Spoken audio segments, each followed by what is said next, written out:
皆さんごきげんよう、上川薫です。今回取り上げる話題は、対カンボジア間における武力衝突です。戦闘は非常に激しいものであり、これを戦争状態だと表現している人もいます。しかし、両国ともにこの戦闘は相手側に問題があり、私たちは望まない戦闘を強いられているんだ。双方ともに停戦を求めていて、相手がそれを阻んでいるんだというふうに非難の応酬が続いています。また、日本の報道においても大きく取り上げられることはありません。確かにそのような事態が発生していることは伝えているものの、扱いとしては非常に小さいものです。もはや日本にとって直接的に関係のないような戦いについてはあまり関心が払われないといった事態へと状況は悪化しています。ロシアによるウクライナ侵攻以降、国家間の戦闘についてはもはや日常化してしまったという事情があります。国際秩序の乱れというものはこのようにして戦争の存在をもはや誰もが受け入れてしまう状況を乱してしまうわけです。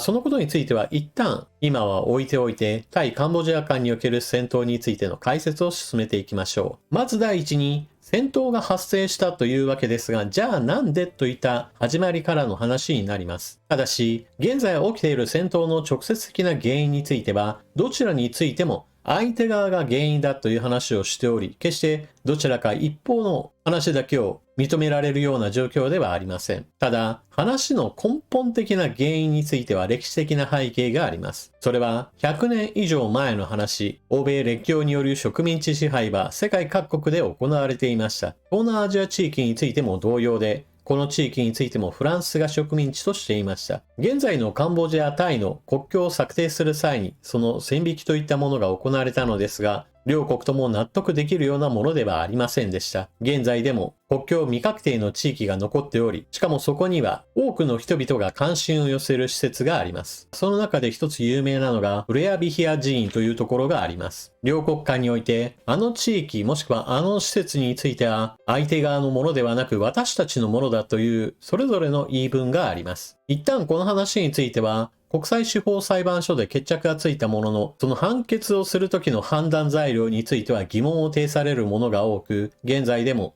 確かに国際司法裁判所は結果は出しているものの、双方の納得を得られるような内容ではありませんでした。そのことが尾を引いて現在でも戦闘の原因の一つとなっています。そして直近の話題へと話を戻してくると、そのような歴史的な背景のあった上で、現在は双方が戦争しないようにと軍隊を駐留させずにある程度状況をコントロールしようとした地域があります。しかし、そのような場所において対人地雷の被害を受けた兵士が存在し、その対人地雷が昔の内戦の結果ではなく最近新たに設置されたものではないかということが話として浮上しています。もちろんこれもプロパガンダの一環かもしれません。ですからどちらの方の言い分かについてもここでは言及しません。しかしそのような具合にして双方の間における不信感の高まりといったものの中から銃撃戦が発生し、双方に死者が発生しています。さらに現在ではそうした銃撃戦止まりではなく、双方の大型兵器を導入した攻撃がお互いに対して行われており、しかもそれらによって民間人の死傷者も多く発生しています。ただ同時に両国の国力差も考えると、決してこれは国家間の全面戦争には発展しないだろうとは言われています。その理由について解説しておきましょう。両国の違いは非常に大きいものです。まず第一に国力。経済力の源泉ともなる人口においては、タイが7000万人に対して、カンボジアは1700万人。この時点で開きがあるのですが、同様にして国力の違いといったものは、軍事予算にも大きな差を生み出しています。タイの軍事予算が日本円で8000億円から9000億円程度あるのに対して、カンボジアは1500億円程度です。毎年のようにその差が積み重なっていくわけですから、装備品についてもかなりの違いがあります。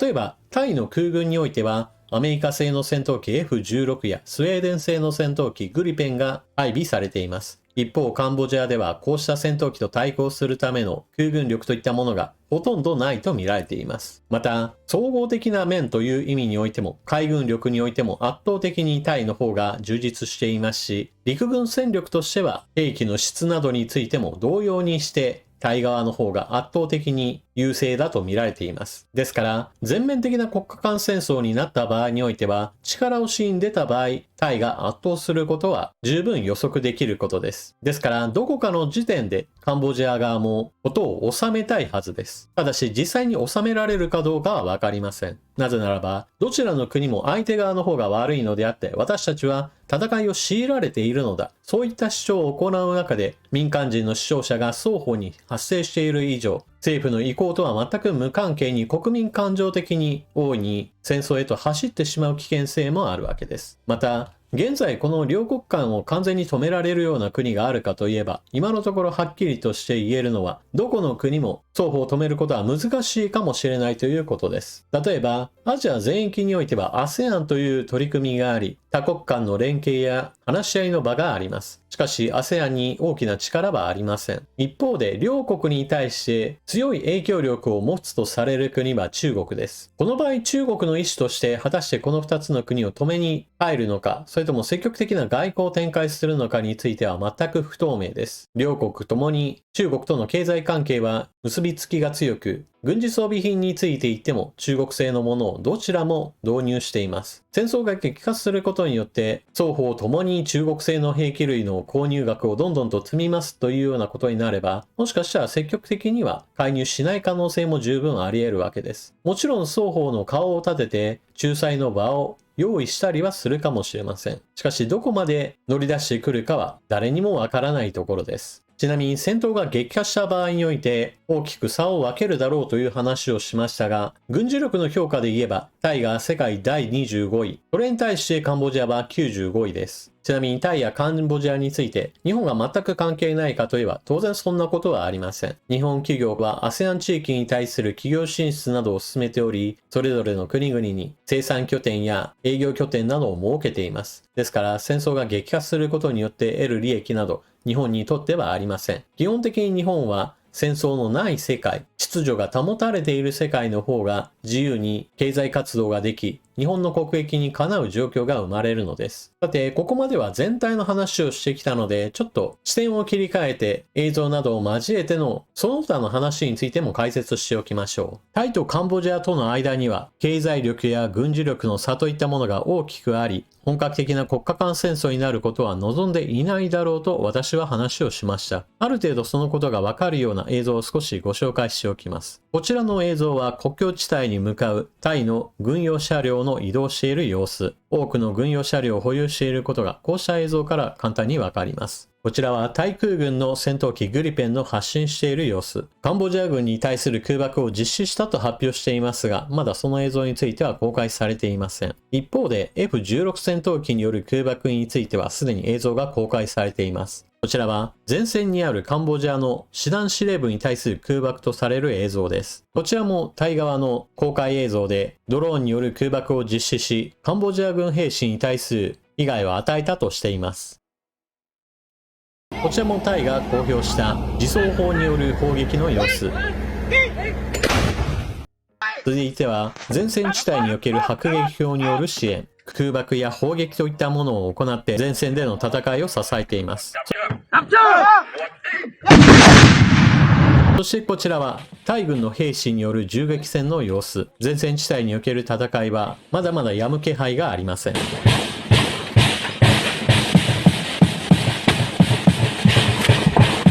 一方、カンボジアの方は空軍力はありませんが、陸上戦力についてはある程度の遠距離兵器を持っています。こちらは多連装ロケット弾による前線に対する支援攻撃。こうした多連装ロケット弾による攻撃は各地で行われています。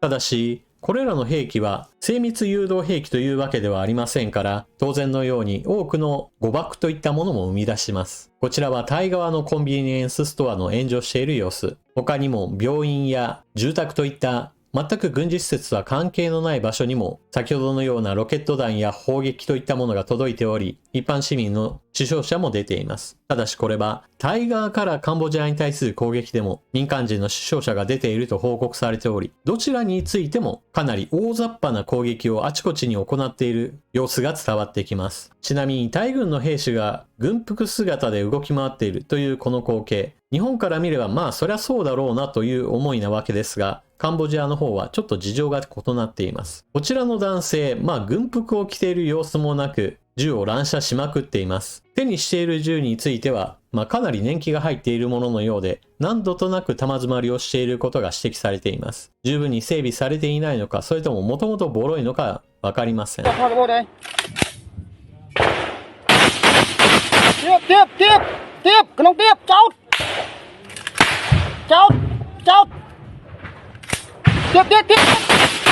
しかし、このような光景といったものは、さして珍しいものではなさそうで、同じようにして暑いのか軍服を脱いで戦う兵士との姿が、カンボジア側からは映像が次々と出てきます。